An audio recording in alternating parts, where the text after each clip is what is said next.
Halo, Assalamualaikum warahmatullahi wabarakatuh. Perkenalkan, saya Laila Tusaada Putri, mahasiswa Ilmu Komunikasi Universitas Andalas Angkatan 2020. Nah, pada video kali ini saya ingin menjelaskan tentang salah satu materi yang telah saya dapatkan selama mengikuti perkuliahan pada mata kuliah Psikologi Komunikasi. Dan materi yang ingin saya jelaskan pada video ini adalah mengenai komunikasi massa. Di sini saya akan menjelaskan apa sih yang dimaksud dengan komunikasi massa dan efek apa saja yang terdapat dalam komunikasi massa.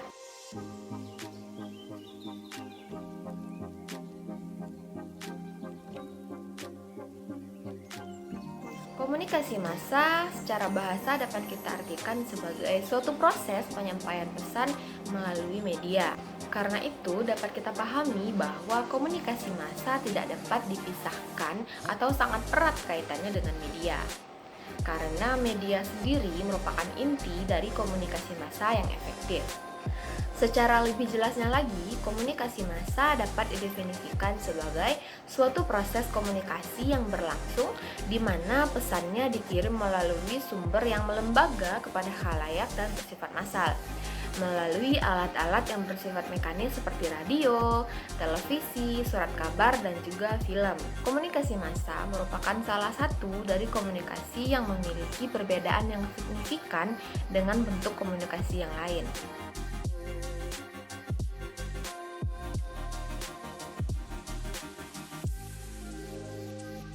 Dan terdapat beberapa karakteristik yang menjadi ciri khas dari komunikasi massa. Karakteristik komunikasi massa yang pertama adalah memiliki komunikator yang melembaga. Karena dalam komunikasi massa, komunikator bergerak dalam organisasi yang kompleks namun bersifat melembaga, yaitu penyampaian pesan komunikasi massa melalui media massa seperti televisi, surat kabar, radio, dan internet. Kedua, pesan yang disampaikan bersifat umum. Karena dalam proses komunikasi massa, pesan-pesan yang disampaikan ditujukan untuk khalayak luas atau semua orang. Yang ketiga, pesan bersifat satu arah. Karena komunikasi yang terjadi antara komunikator dan komunikan dalam komunikasi massa tidak terjadi secara langsung dan komunikan tidak dapat merespon secara langsung. Yang keempat adalah umpan balik yang tertunda. Karena dalam komunikasi massa, komunikator tidak dapat melihat langsung reaksi dari komunikan.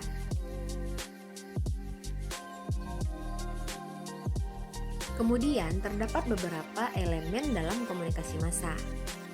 Yang pertama ada komunikator, ada pesan, terdapat komunikan atau khalayak, lalu ada media dan juga gatekeeper, kemudian ada regulator, dan yang terakhir ada feedback.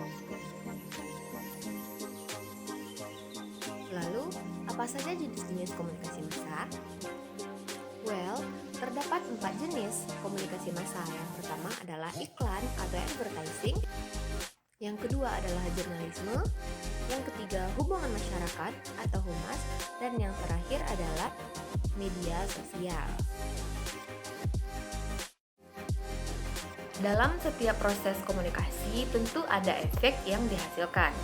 Nah, dalam komunikasi massa sendiri, efek dapat diketahui melalui tanggapan khalayak atau audiens yang digunakan sebagai umpan balik.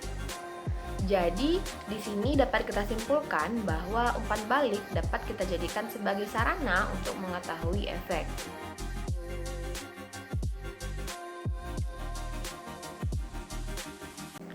Kemudian, ada 3 dimensi dalam efek komunikasi massa, yaitu efek kognitif, efek afektif, dan juga efek behavioral. Efek kognitif meliputi peningkatan kesadaran, belajar, dan juga tambahan pengetahuan. Efek afektif berkaitan dengan emosi, perasaan, dan attitude atau sikap. Sedangkan efek behavioral berhubungan dengan perilaku dan niat untuk melakukan sesuatu sesuai cara tertentu.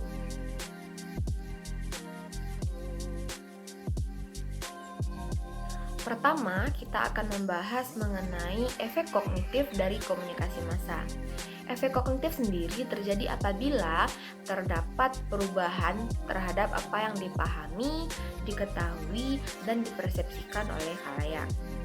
Dalam efek ini terdapat pembahasan mengenai bagaimana media massa mampu membantu khalayak dalam mempelajari informasi yang bermanfaat dan mampu mengembangkan kemampuan kognitifnya. Karena efek kognitif dalam komunikasi massa sangat erat kaitannya dengan nilai yang bersifat informatif. Seperti berbagai program televisi yang memberikan edukasi dan pelajaran baru mengenai bagaimana suatu hal dibuat dan banyak pengetahuan umum lainnya.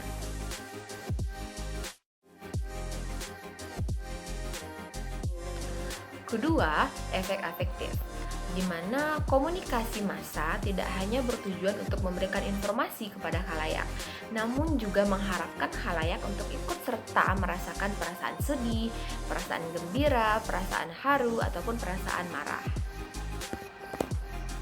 Jadi, efek afektif ini merupakan efek yang sangat erat kaitannya dengan perasaan atau hati seseorang, sehingga dapat merubah sifat seseorang bahkan mampu merangsang emosional dan seksual seseorang.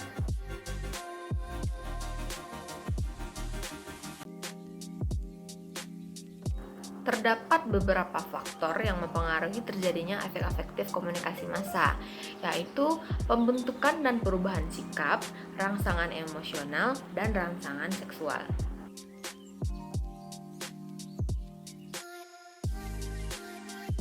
Terakhir adalah efek behavioral.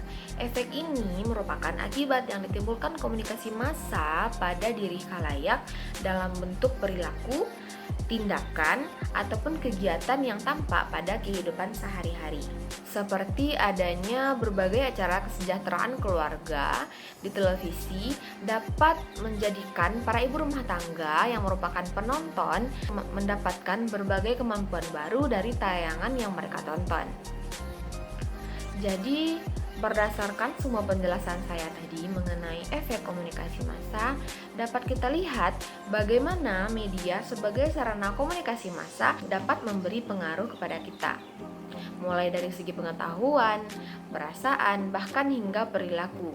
Karena itu sangat penting bagi kita untuk dapat menyaring, memilah informasi dan tontonan yang akan kita konsumsi. Karena semua yang kita lihat, semua yang kita konsumsi memberikan pengaruh bagi kita, baik dari dalam maupun dari luar berupa tindakan. Saya Lailatul Saada Putri, sekian penjelasan saya mengenai komunikasi massa. Assalamualaikum warahmatullahi wabarakatuh.